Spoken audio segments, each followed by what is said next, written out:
Muchas gracias, David. Bueno, ¿cómo están todos? Bienvenidos a la charla de integridad estructural. Como ya les dijo David, pues el día de hoy les voy a estar hablando de caracterización de materiales compuestos aeronáuticos. Esta charla está principalmente dirigida a mostrarles un poco la experimentación realizada y los resultados obtenidos en el desarrollo de mi tesis de maestría, asesorada por el profesor Juan Pablo Casas. El nombre formal de este proyecto es Análisis de falla en modo mixto 1 y 2 bajo cargas cuasistáticas y dinámicas por impacto en un compuesto de reparación aeronáutica. Entonces, pues comencemos. Si tienen preguntas, pues al final, con gusto, pues, responderé todas las dudas que tengan. Listo. Entonces, para comenzar, antes que nada, quiero pues contarles un poco de por qué trabajar con materiales compuestos. A pesar de que los materiales más comúnmente utilizados actualmente en la manufactura de procesos industriales son los metales y los plásticos de ingeniería, los materiales compuestos presentan ciertas ventajas en términos de resistencia y rigidez con relación al peso y otras propiedades mecánicas. Además, los materiales compuestos son bastante interesantes en el sentido de todos los mecanismos de falla que presentan y la dificultad que tenemos para predecir dichos mecanismos de falla. Es por esto pues, que su uso se ha incrementado en las últimas décadas. Digamos que se ha puesto más de moda usar materiales compuestos, por lo que ya les mencioné, en áreas, pues en el área automotriz, naval, en el área de la construcción y pues obviamente en la industria aeronáutica. Bueno, como aparece acá en la diapositiva, en la actualidad el 40% de los aviones producidos tienen ya más del 50% de su estructura fabricada en materiales compuestos. Este es el caso pues, del Boeing 787 y del Boeing 767. Como ven aquí en el gráfico, 50% materiales compuestos, todo lo que está gris, en verde y en azul incluso. Entonces tenemos fibra de vidrio, laminados de compuestos en fibra de carbono, etcétera, etcétera. Uno de los principales problemas que presentan estos materiales en el área aeronáutica es la falla por delaminación, la cual se puede dar debido a cargas dinámicas por impacto y bajo diferentes modos de carga, de hecho bajo diferentes tipos de carga. Esto puede pasar, por ejemplo, cuando un ave se choca con un avión, como la imagen que tenemos, que les muestro ahí en las diapositivas, o también puede suceder, digamos, por imperfectos que hayan quedado en la fabricación del material compuesto, que con el uso pues van creciendo y pues se van volviendo defectos importantes en la estructura. Cuando esto pasa, se acude a la reparación de materiales compuestos en el área afectada.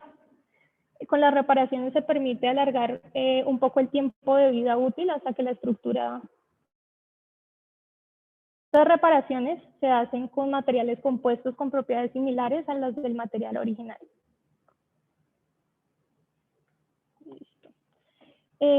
Bueno, como tiene todo el sentido, por eso es tan importante, digamos que caracterizar estos materiales compuestos. También es importante tener en cuenta los tipos de carga con los que el material falla y los modos de carga con los que el material puede fallar. Entonces, para ponerlos un poco en contexto, existen 3 modos de carga para el análisis de propagación de grieta, donde el modo de carga hace referencia a la dirección en la que se aplican las cargas en relación con el plano de propagación de la grieta. Entonces, acá en la imagen, acá pueden ver modo de carga 1, modo de carga 2 y modo de carga 3. Entonces, modo de carga 1 se da cuando la carga es aplicada perpendicular al plano de propagación de la grieta, generando que la grieta se propague así. Modo de carga 2 se da cuando la carga se aplica longitudinal al plano de propagación de la grieta, generando un cortante. Y modo de carga 3 se da cuando la carga se aplica transversal al plano de propagación de la grieta, generando que la grieta pues falle de esta manera. Como ya les mencioné, pues también es importante tener en cuenta el tipo de carga aplicada. Entonces, el último componente a tener en cuenta es el tipo de carga por la que se da la delaminación. Se han realizado diversos estudios sobre materiales compuestos en modos de carga combinados bajo velocidades constantes, pero recientemente ha incrementado el interés en saber los efectos que tienen los impactos de baja velocidad en el material, ya que estos pueden generar que el material falle muy por debajo de las condiciones críticas bajo cargas cuasi estáticas.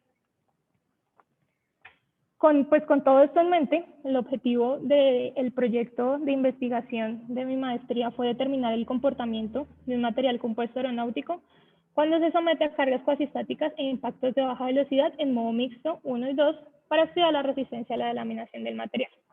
Entonces, basados en esto, se desarrolló la siguiente metodología. En primer lugar, la selección del material compuesto de reparación aeronáutica.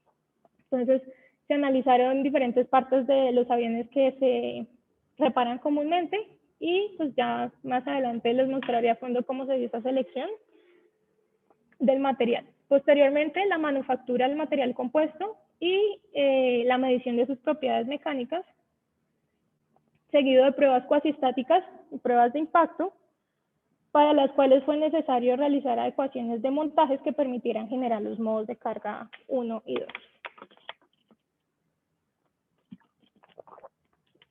Posteriormente, pues se sacaron los resultados, los cuales se obtuvo el análisis de crecimiento de grieta y el cálculo de la resistencia a la delaminación en modo mixto.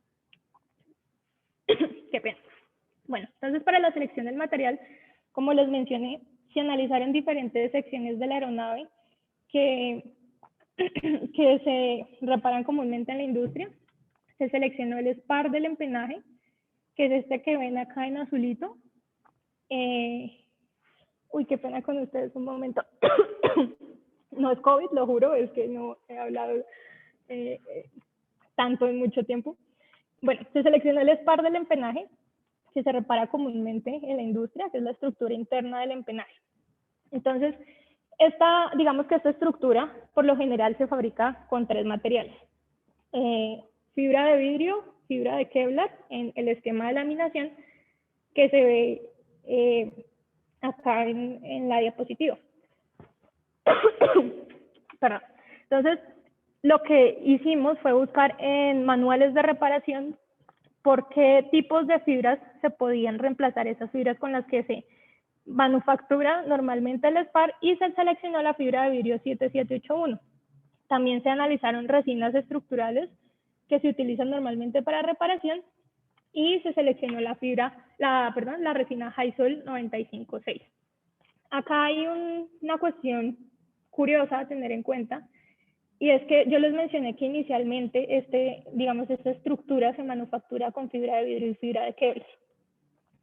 Entonces, cuando uno va a hacer reparaciones aeronáuticas, fibra de carbono se repara con fibra de carbono, fibra de vidrio se repara con fibra de vidrio, pero fibra de Kevlar siempre, pues la mayoría de las veces, se repara con fibra de vidrio debido a que es más fácil de laminar y pues por lo general las reparaciones se hacen en áreas reducidas. Entonces, pues es más fácil realizar la reparación. Bueno, una vez seleccionado el material compuesto, se procedió a su manufactura. Entonces, cogimos las capas de fibra cortadas en la orientación según el esquema de laminación que ven en la diapositiva y se pesaron individualmente. Después de esto, se pesó la resina y se aplicó el peso de la capa en resina en cada capa para garantizar un porcentaje de resina adecuado a lo largo de todo el espesor del panel. Una vez se hizo el panel laminado con 16 capas, se hizo un embolsado en vacío, como el que se ve en la imagen, que consta de películas perforadas, películas sólidas, breather, pit ply y pues la bolsa de vacío, con el fin pues, de sacar la mayor cantidad de aire, burbujas que quedaran en el panel. Esto se dejó así por 2 horas y posteriormente se realizó el proceso de curado mientras el panel se encontraba en el embolsado vacío. Se dejó así por 2 horas con el fin de evitar que las reacciones exotérmicas de la resina influyeran en el proceso de curado. Entonces, en la gráfica pueden ver digamos que en líneas punteadas rojas, el proceso de curado en el perfil teórico, y en negro pues la prueba realizada con una termocupla al interior del panel. Aquí pues es importante tener otros detalles en cuenta, por ejemplo, que la pendiente de calentamiento y enfriamiento del proceso de curado tiene que estar siempre entre 0 y 3 grados por minuto. Entonces, digamos que son detalles importantes que se encuentran en manuales de reparación aeronáutica, y pues la idea era recrear todo el proceso de cómo se hace un material de reparación. Listo. Entonces, posteriormente se cortaron las probetas utilizando chorro de agua.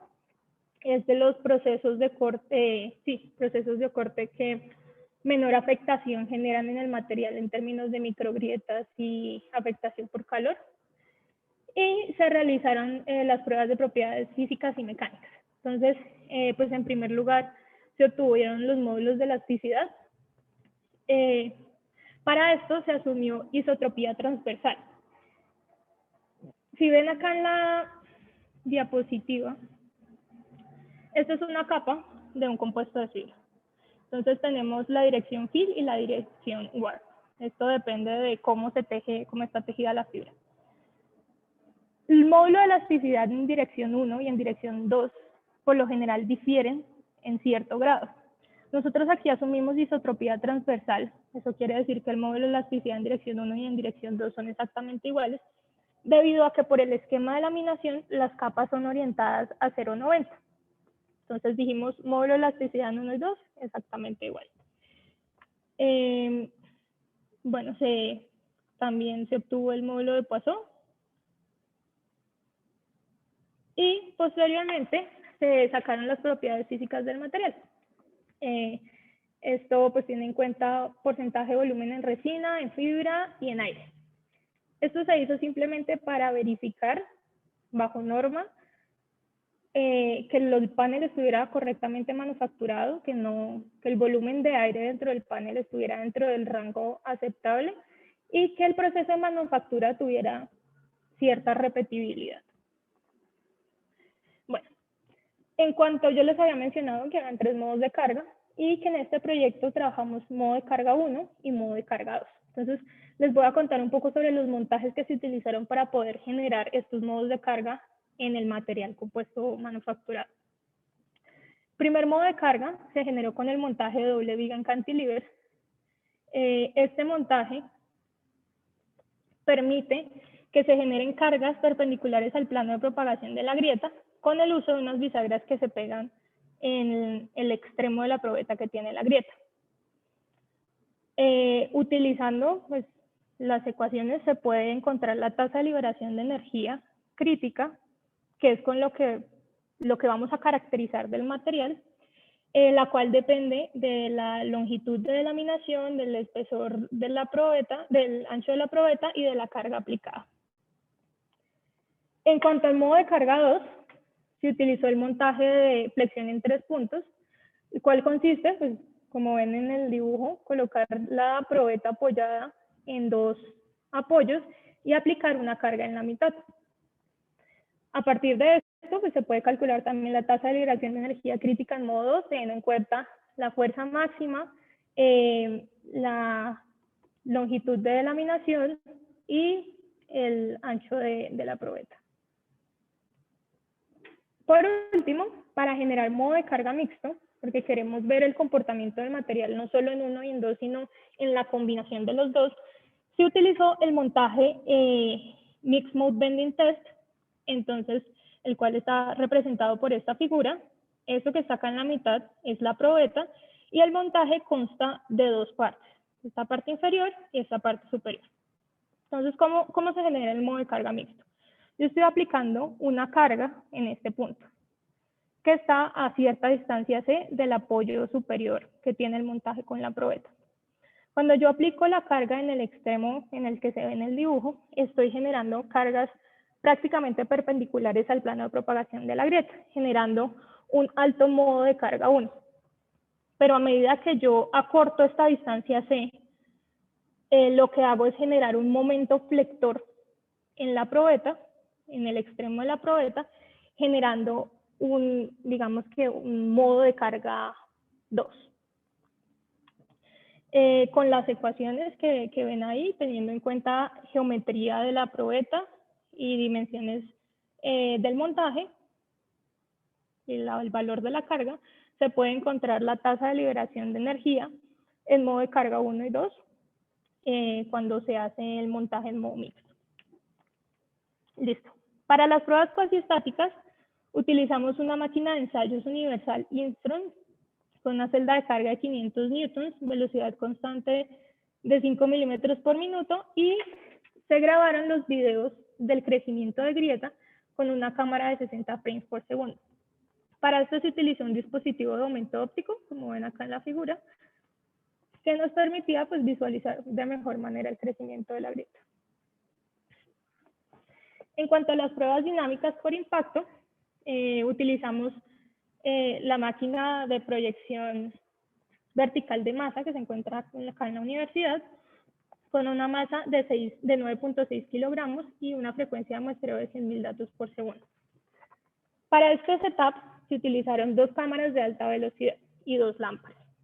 Una cámara nos permitía visualizar el correcto funcionamiento del montaje y la otra nos permitía visualizar el crecimiento de la grieta. Acá en la tabla pueden ver la velocidad con la que se grabó, dependiendo del porcentaje de modo de cargados. Y pues, cabe aclarar que la cámara de alta velocidad, o sea, los datos obtenidos de crecimiento de grietas se sincronizaron con los datos de la máquina de proyección vertical de masa mediante el uso del software tracker. Todas las pruebas que se realizaron con un único impacto.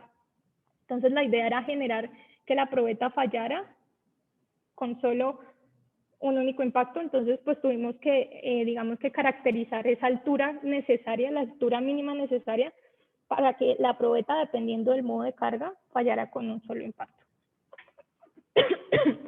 Bueno, para poder, digamos que utilizar los montajes que les mostré anteriormente en pruebas de impacto, pues ya que estos montajes están diseñados para pruebas cuasiestáticas bajo norma. En primer lugar, tuvimos que diseñar esta jaula, coloquialmente se le dice así, para cambiar el tipo de aplicación de la carga. Cuando yo estoy haciendo un impacto, pues yo estoy generando cargas compresivas, pero para yo tener modo de carga 1 necesito cargas de tensión perpendiculares al plano de propagación de la grieta. Entonces esto es lo que nos permite este dispositivo. El martillo golpea en la parte superior y lo que hace es la placa inferior jalar la probeta generando esto. Entonces este dispositivo se diseñó para este proyecto. En cuanto a los otros 2 montajes, simplemente se realizaron acoples a la máquina, a la DWT. Se ubicaron las celdas de carga en la parte inferior y se utilizaron materiales de amortiguamiento para mejorar, digamos que la señal obtenida por la máquina. Listo. Ya en cuanto a los resultados. Entonces, los resultados de las pruebas cuasiestáticas, esto es un poco para que vean lo que sale directamente de la máquina. Tenemos carga versus extensión para cada uno de los modos de carga trabajados y para modo de carga mixto. Entonces, calculamos tasa de liberación de energía crítica en modo 1 y 2. Entonces, se ve que la tasa de liberación de energía crítica en modo 2 es más alta, como es de esperarse normalmente para este tipo de materiales. Lo interesante acá es cómo se propaga la grieta. Si miramos la primera gráfica, vemos que la carga aumenta, llega a un máximo y se ven ciertos caídos y aumentos de la carga. Esto se da y se presenta cuando se está propagando la grieta. Entonces esto que ven aquí es un crecimiento de grieta inestable. Mientras que si vemos la gráfica para modo de carga 2, vemos que la carga simplemente aumenta y tiene una caída súbita en el momento en que la grieta se propaga. Entonces no hay crecimiento y bajada, no hay crecimiento de grieta inestable. Como se ve también acá en en los datos obtenidos para modos de carga mixto. Estos son la comparación de 3 modos de carga diferentes. 78%, 69% y 60%. Listo, estos son los resultados, digamos, lo que sale de la máquina, fuerza versus tiempo, para las pruebas de impacto. Entonces, acá pueden ver también los videos de alta velocidad. La cámara que graba todo el montaje siempre está grabando 5000 frames por segundo. Y pues como les mencioné, la que graba la grieta depende del modo de carga que se aplique. Entonces ahí va creciendo lentamente la grieta. Pero pues es para que vean, digamos, que el comportamiento de la fuerza que está teniendo. Listo. Entonces pasamos ya al análisis como tal de los datos. Entonces con todos estos valores de fuerza, del tamaño de la probeta, etcétera, etcétera, encontramos la tasa de liberación de energía crítica, los resultados de resistencia a la delaminación del material que manufacturamos. Entonces, en el eje vertical se encuentra el modo de carga 1 y en el eje horizontal se encuentra el modo de carga 2. ¿Listo? Las líneas punteadas solamente son como una ayuda visual para saber en dónde debe caer cada porcentaje de modo de carga mixto, 78, 69, 60%. Y los datos obtenidos experimentalmente son los marcadores que están en negro. Entonces, la gráfica superior representa la resistencia a la delaminación bajo cargas cuasi estáticas y la inferior son los datos obtenidos bajo cargas por impacto. Entonces, ¿qué podemos ver de acá? Digamos que en primera medida, los datos obtenidos bajo cargas por impacto presentan una mayor desviación estándar promedio. Esto es pues lógico teniendo en cuenta la naturaleza del tipo de carga que se está utilizando.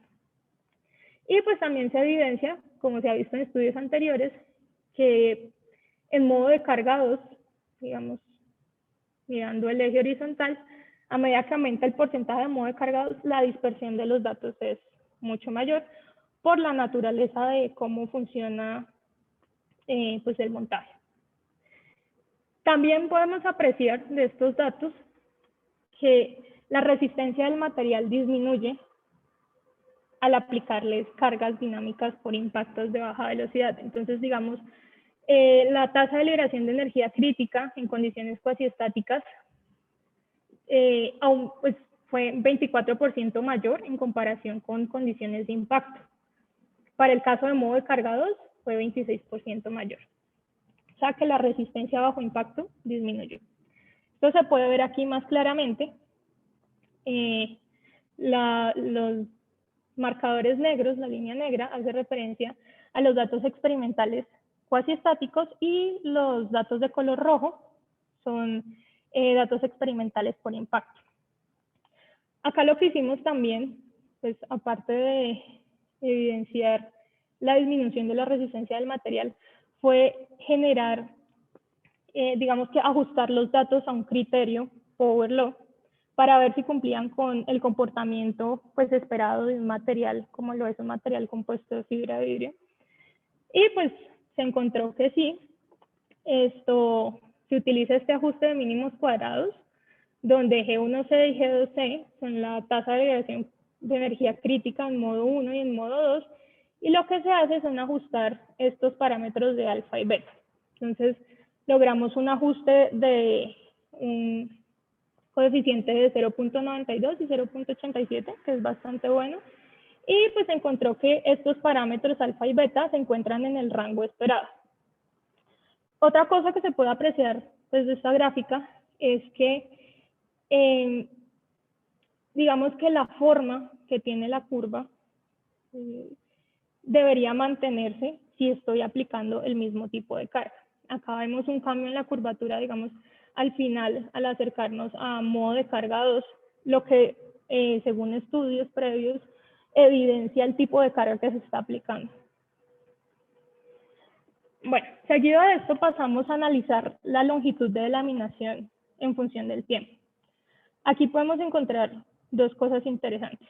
La primera gráfica muestra los datos obtenidos para condiciones cuasi estáticas y la segunda gráfica para condiciones de impacto. De acá podemos ver que la longitud de delaminación en función del tiempo es menor a medida que el porcentaje de modo 2 aumenta. Esto nos da un indicio de que la velocidad de crecimiento de grieta va a aumentar al aumentar el porcentaje de modos de carga aplicado en la probeta. Y este comportamiento se evidencia tanto para cargas cuasistáticas como para cargas por impacto. Entonces, si ven acá la línea, los puntos, los marcadores que están acá en todo el eje vertical, hacen referencia a un modo de carga mixto de 4% de G1. Y pues se puede ver que todo este crecimiento de grieta pasó en esta escala de la gráfica ni siquiera podemos ver cuánto tiempo se demora, de lo rápido que sucede el fenómeno. Lo mismo pasa, digamos, acá en cargas de impacto, en modo de carga puro 2, que el crecimiento de las grietas, los 20 milímetros, crecen en mucho menos tiempo que al aumentar el porcentaje de modo de carga. La otra cosa interesante que podemos ver acá es que se ve un crecimiento de grieta inestable, como les había mencionado anteriormente en las gráficas de fuerza versus extensión. Esto se ve que, digamos que se presenta que la grieta se mantiene estática por ciertos momentos, digamos acá. Está pasando el tiempo y la longitud de la grieta no aumenta, y de un momento a otro se da un pulso de crecimiento de grieta, y así sucesivamente. Entonces, esto se conoce como un crack arrest, como un crecimiento de grieta inestable slip stick. Pues, crecimiento de grieta, para analizarlo mejor, este tipo de crecimiento de grieta, quisimos comparar las gráficas de carga en función del tiempo con la longitud de laminación en función del tiempo para cada modo de carga en cada tipo de carga analizado. Entonces, tenemos aquí cargas cuasistáticas, dos modos de carga diferentes, G1 69% y G1 60%. Entonces, acá podemos ver nuevamente el fenómeno de crack arrest, que significa que la grieta no crece por cierto tiempo y luego se da un pulso de crecimiento de grieta. Esto pues también se puede evidenciar en la carga, como les mostré anteriormente, que digamos que al darse la caída de la fuerza, yo estoy viendo acá inmediatamente que es el momento en el que se da el crecimiento de grieta. Y a medida que la fuerza aumenta, es el momento en que yo tengo la grieta quieta, o sea, no está creciendo para ninguna parte. Bueno, ahí les puse los videos como para que vieran cómo se da ese crecimiento de grieta. Esto sucede para los dos porcentajes de modo de carga. Esto también es cargas cuasistáticas, pero para porcentaje de modo de carga de G1 igual a 4%. O sea, es muy bajito. Acá lo que podemos ver es que la carga crece y cae rápidamente. O sea, no hay esos picos de crecimiento de grieta. Quisimos, digamos que, analizar más a fondo, y al hacer suma a la gráfica lo que nos damos cuenta es que el tiempo de muestreo de la máquina de ensayos universal no nos permite ver qué está pasando durante el tiempo en el que está creciendo la grieta. Entonces tenemos acá un punto, acá otro punto, y acá en toda la mitad no sabemos cómo se está comportando la fuerza, y es el momento en el que la grieta está creciendo. Entonces no hay forma de afirmar que es un crecimiento de grieta inestable o no. Es un fenómeno que sucede muy rápido. De hecho, si ven en el video, pasa en menos de nada. Bueno, este análisis lo hicimos también para cargas dinámicas por impacto. Ahí ya, pues estos videos comienzan más lentamente. Pero pues pudimos, digamos que, evidenciar también, digamos que más difícilmente, el crecimiento de grieta inestable. Entonces, digamos, acá hay un punto de crack arrest, en esta gráfica se ve un poco mejor, y esto sucede tanto para modo de carga G1 de 63% como para 6%. Entonces, ahí pueden ver cómo va creciendo la grieta.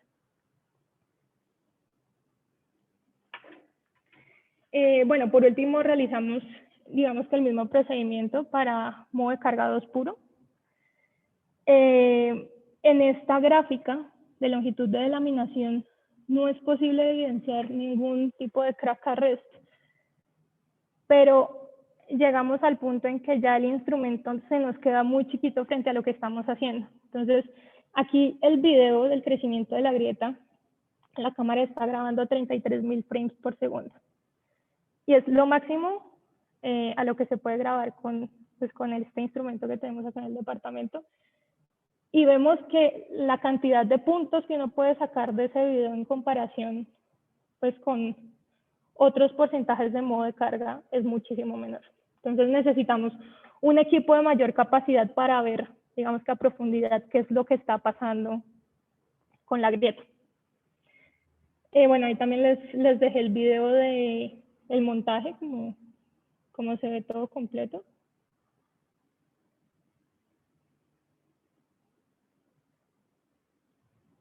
Bueno, no está reproduciendo. Listo, ahí se ve como el martillo cae. Y este es el montaje de flexión en 3 puntos y se ve como la grieta crece. Listo, por último, el último análisis que realizamos de los datos obtenidos fue realizar una derivada para encontrar la velocidad de crecimiento de grieta. Estas gráficas, estas 3 gráficas que ven acá, son en condiciones cuasi estáticas para 69% de G1, 60% de G1 y 4% de G1.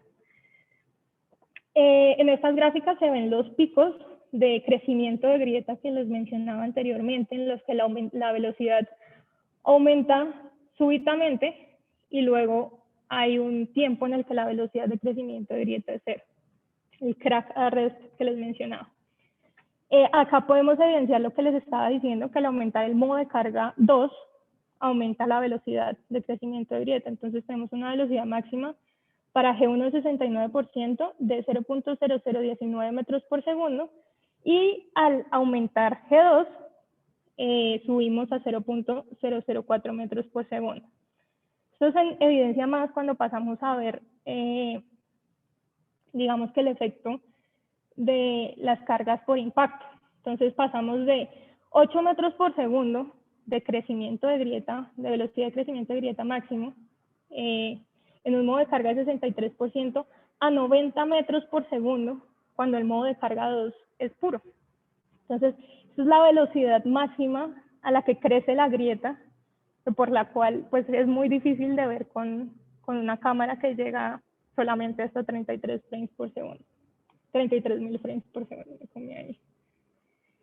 Pero pues el comportamiento se mantiene coherente en cada tipo de carga según el modo de carga que se está utilizando.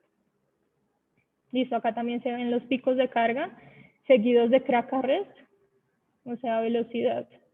Los picos de velocidad, perdón, seguidos de crack arrest, o sea, velocidad de propagación cero. Bueno, a modo de conclusiones, pues encontraron cosas bastante interesantes.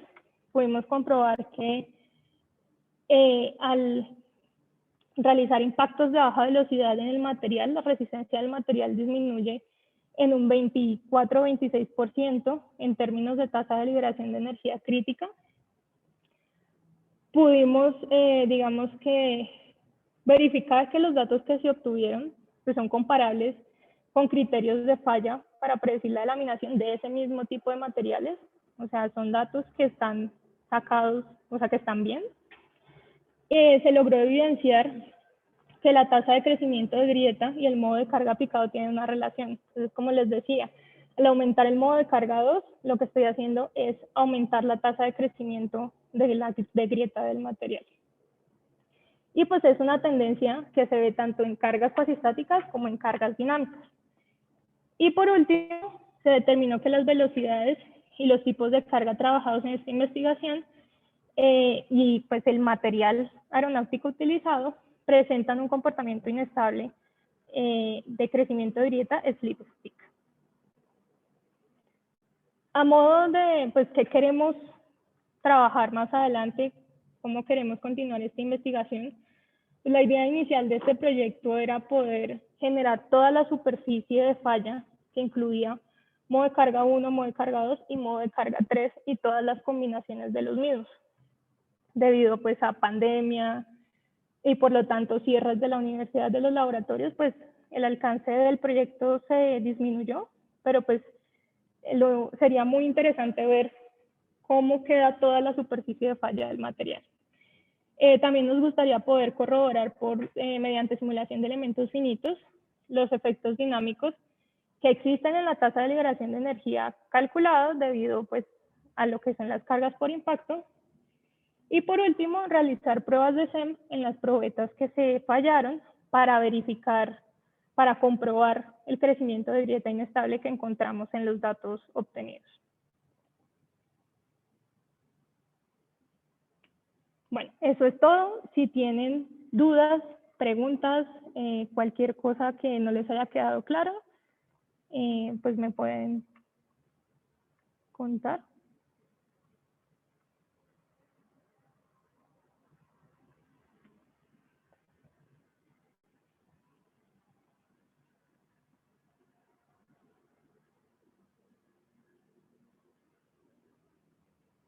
Todo muy claro, súper claro. Yo tengo una pregunta.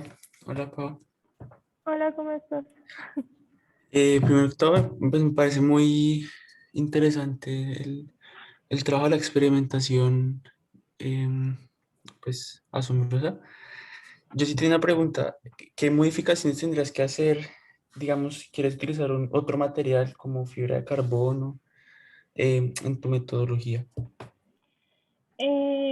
El problema con la fibra de carbono, pues es que agrega, digamos, un nivel de dificultad mayor a toda la experimentación que ya se está realizando, porque es más difícil ver el crecimiento de la grieta. Entonces, digamos, si tú tienes una probeta de fibra de vidrio, tú la pones o sea, ubicas buenas lámparas y puedes ver, o sea, puedes visualizar cuánto creció la grieta, puedes, durante la prueba, digamos, pruebas cuasiestáticas, puedes incluso ir viendo qué tanto va creciendo, puedes grabar más fácilmente, pero con la fibra de carbono es más difícil, entonces toca utilizar otros instrumentos para poder realizar las mediciones que antes se podían realizar visualmente. No sé si eso responde a tu pregunta. Sí, sí, entiendo. Gracias, Pau. ¿Alguna otra duda?